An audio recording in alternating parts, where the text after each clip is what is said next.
Now we're going to pull the turkey up on its head, and you're going to liberally season the inside. All right, all over. You need a good amount. We're also going to put a handful of the mirepoix. Not a lot, just a handful. And then we're going to stuff some rosemary and sage in there also. And it's going to make for a very aromatic turkey, kind of flavored from the inside. Then we're going to tie the legs together with some string. You can use unflavored floss. All right, don't use the minty fresh kind, but any kind of floss will work. All right, so that's the inside done. Now, for the outside, I'm going to go and I'm going to loosen the skin on the top of the breast. Now you can start it with your fingers. What I like to do is take a thin rubber spatula. It has to be something that's dull, okay? Because a metal object might tear through the skin. The skin's very tough. The sharp edge will poke through.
That's what wars are, the mass sacrifices. You know, this shock and awe in Iraq, for instance, was there to have a mass sacrifice. We don't target civilians is absolute nonsense. Of course they target civilians. They want as many dead people as possible. And of course Iraq, the former land of Sumer and Babylon, has enormous significance to these people because they go back to that period and that area of Babylon, etc. In fact, what we're seeing now is global Babylon when you look at the symbolism of Babylon. And for them to kill all those people there, it is a mass ritual sacrifice.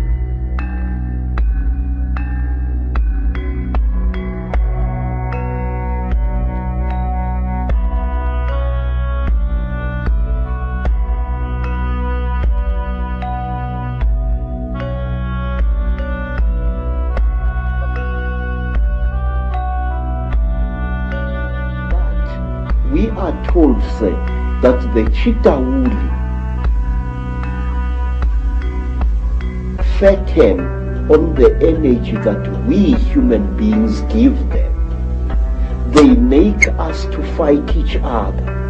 And when the whole land is drowning in death and fear and terror, when hundreds and hundreds of people are angry and afraid, the Chitawuli get fat because they eat what we call the dark power, which is brought about when human beings destroy the planet on which they live.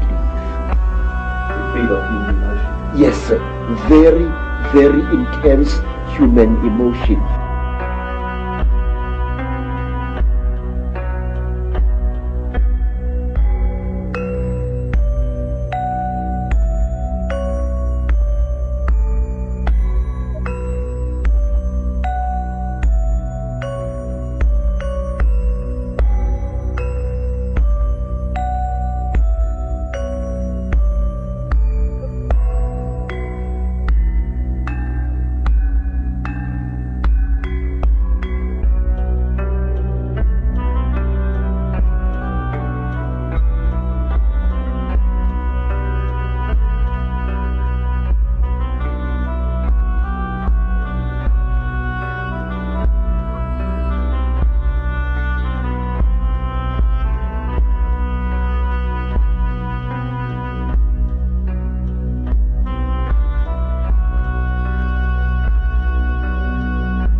Are we being used as instruments for the destruction of our own species?